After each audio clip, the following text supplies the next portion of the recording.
여러분, 저 어제 뉴스 보다가 커피를 뿜을 뻔했습니다. 중국이 미국한테 이렇게 말하더라고요. 한국 좀 그만 괴롭혀.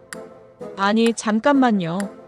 며칠 전까지만 해도 김치를 파오차이라고 우기던 그 나라 맞죠? 고구려가 자기네 역사라던 그 나라. 근데 갑자기 우리 보디가드를 자처하다니. 이게 무슨 K드라마 급 반전입니까? 솔직히 처음엔 저도 당황했어요. 드디어 우리 진가를 알아본 건가? 싶었죠. 그런데 곰곰이 생각해보니까 뭔가 이상합니다. 우리가 도움을 요청한 적도 없는데 말이죠. 마치 편의점에서 라면 하나 사려고 줄 서 있는데 옆에서 누가 갑자기 이 사람 대신 제가 계산할게요 하는 느낌이랄까요? 자, 이 기묘한 사건의 시작은 트럼프 대통령입니다. 이 양반이 또 관세 폭탄을 터뜨렸거든요. 자동차에 100% 관세, 반도체에도 100% 관세. 거기에 영화, 의약품까지 포함이래요. 이쯤 되면 이게 무역정책인지 복수의 여신 프로젝트인지 헷갈립니다. 월스트리트 저널이 역사상 가장 어리석은 관세 전쟁이라고 혹평했는데 트럼프는 여전히 확신에 차 있더라고요. 이게 미국을 위하는 길입니다. 그래요. 당신이 그렇다면 그런 거겠죠. 우리가 뭐라 하겠습니까? 그런데 문제는 여기서부터입니다. 트럼프가 한국 정부를 향해 이렇게 말했어요. 3,500억 달러 미리 내시면 관세 좀 깎아드릴게요. 아니, 이게 협상입니까? 아니면 불법 대출 광고입니까? 문자 메시지로 오는 그 스팸이랑 톤이 거의 비슷한데요. 긴급. 지금 송금하시면 특별 혜택. 이런 느낌이랄까요? 더 기가 막힌 건 일본이 실제로 5,500억 달러를 현금으로 냈다는 겁니다. 진짜로요. 그걸 본 트럼프는 자신감이 하늘을 찌르더니 보세요. 일본도 냈잖아요. 한국도 당연히 내야죠. 이러는 거예요. 이 소식 들은 한국 국민들은 조용히 계산기를 꺼내들었습니다. 그 돈이면 달 탐사선 세대는 만들겠는데? 아니면 전 국민 치킨 몇 번 돌릴 수 있지 않나? 바로 그 순간입니다. 무대 왼쪽에서 갑자기 중국이 등장했어요. BGM이 거의 영웅 테마곡 수준이더라고요. 중국 관영 언론 글로벌타임즈가 이렇게 외쳤습니다.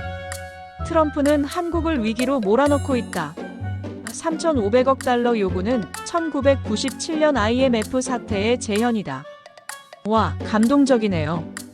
거의 분노한 오빠가 동생 편 들어주는 콘셉트입니다. 정의로운 척하는 모습이 상당히 인상적이더라고요. 그런데 한국 국민들 반응이 뭐였는지 아세요? 형님, 그 전에 김치 좀 돌려주시죠. 그리고 고구려도요. 왜냐하면 다들 알잖아요.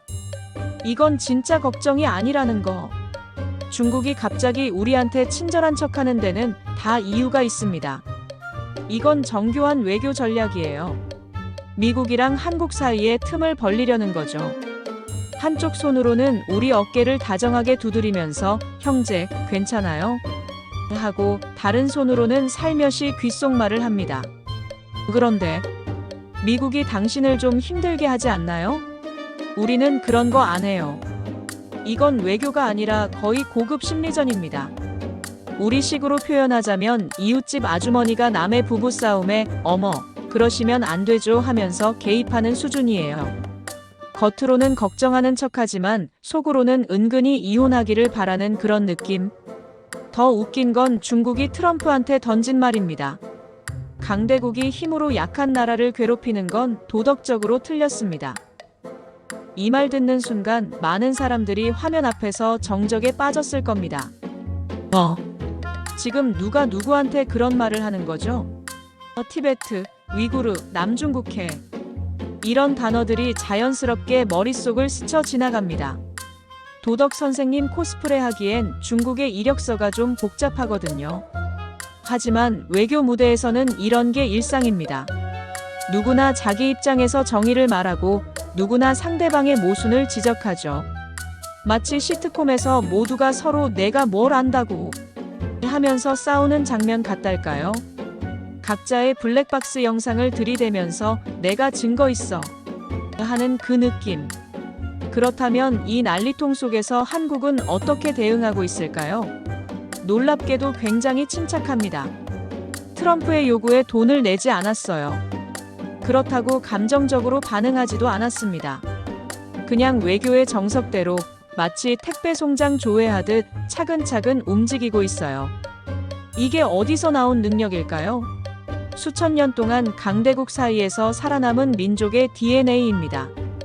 우리 조상들은 중국과 일본 사이에서, 때로는 미국과 러시아 사이에서 균형을 잡으며 살아왔거든요. 이건 단순히 눈치가 빠른 게 아닙니다. 이건 생존 기술이에요. 한국은 미국의 눈치도 적절히 보고 중국의 속내도 꿰뚫어 보면서 양쪽 모두 기분 상하지 않게 하는 법을 실천하고 있습니다. 마치 회식 자리에서 사장님 얘기도 맞장 고치고 부장님 얘기도 들어주면서 본인은 조용히 회 접시만 비우는 그런 능력자들 있잖아요. 딱 그 느낌입니다. 지금 세계는 혼란 그 자체예요. 미국은 화를 내고 중국은 중재자 코스프레를 하고 일본은 현금으로 문제를 해결합니다. 각자의 스타일대로 이 상황에 대응하고 있죠. 그렇다면 한국은?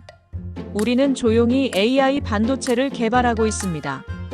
차세대 배터리를 만들고 있어요.